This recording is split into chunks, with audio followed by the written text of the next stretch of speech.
Hey, it's Shireen, and I want to talk about the upcoming Mars and Pluto conjunction, which we're all feeling the buildup of already because it's super intense.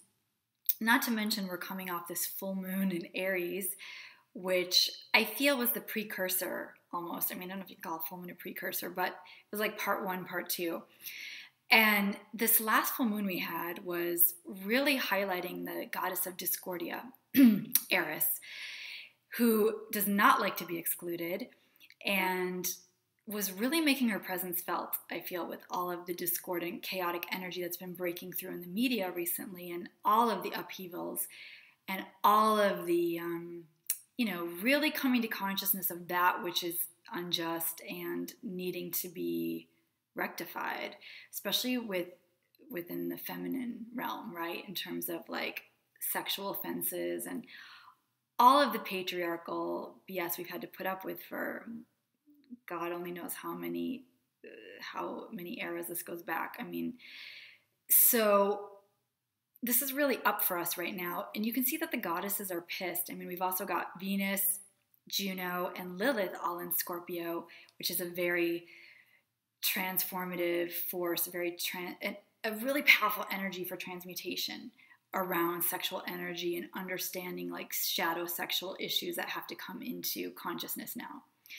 So I feel like with all of this up, as we're heading into this Mars-Pluto merger on Wednesday, we're really having to do the shadow work because Capricorn, which is the sign that Mars and Pluto are in, is all about the shadow, the collective shadow and the personal shadow. And the devil, as an archetype, if you think of the tarot card of the devil, has to do with facing our own darkness and not scapegoating. It's literally the goat, Capricorn, not scapegoating others in our lives, or we get into this collective mess like we have. This is all of the shadow material coming out. This is what happens when we're not doing the personal work, Then the shadow, like a Donald Trump really, and Hillary Clinton, all of its shadow material that's really erupting in the collective unconscious. So if we don't like this drama, this scene we've got going, the way to heal it is, and it's up for us right now, we've got this opportunity with the Mars-Pluto conjunction, is to do the personal shadow work. And that means looking at everything we have rejected in ourselves and judged. Now, going back to the archetypes of the Mars-Pluto conjunction, Mars is the archetype of the Tower, which is if you've seen that card, it's a very explosive energy, and it's like a divine intervention, really, when there's been too much ego. And that's often how Mars transits can feel like, it's time to really cut something because the ego has just gotten a little bit out of control, and the ego is the thing that will ultimately cause crisis and calamity when it's gone unchecked. So there comes the lightning strike. Then we've got Pluto, which is the judgment card. It's a very karmic energy, Pluto. It works on a deep subterranean level of bringing up the shadow work one layer at a time on a very, very deep, almost subliminal level that takes many, many, many, many revolutions for us to actually feel what's happening.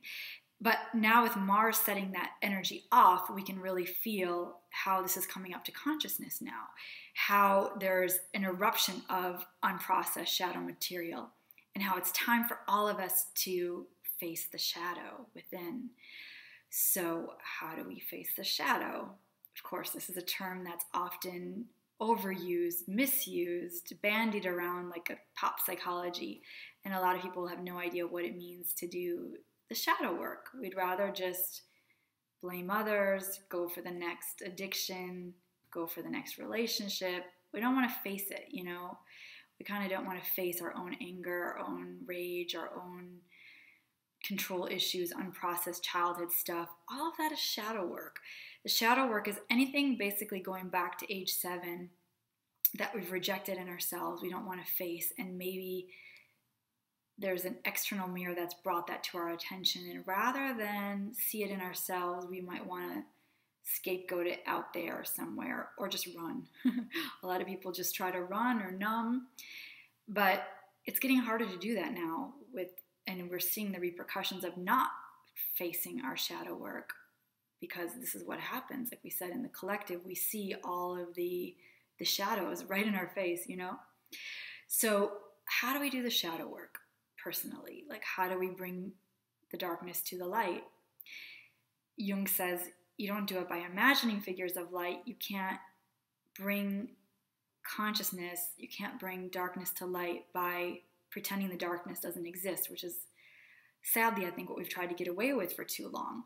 It's about facing the darkness. It's about really facing the shadow within and all that we've rejected and all that we are, you know, all of our guilt, fear, and shame, all of our inner demons, really doing the work to understand our own relationship to power, power versus love. That's also what's really been coming up right now, right? So how are we rejecting love? Like, do we have the kind of love that looks upon tempests and is never shaken, or do we have the kind of love that is creating more tempests and shaking things up because we don't want to deal with whatever is blocking us, whatever is in the way of us getting to a deeper level of love and forgiveness and understanding? So this is really the deeper work, and it starts with our most intimate relationships, or, you know, family, bosses, lovers, partners. It starts there. It doesn't, you know, if you really want to change the political realm, the collective sphere, we have to start on a personal level. And this is really the week to do the work.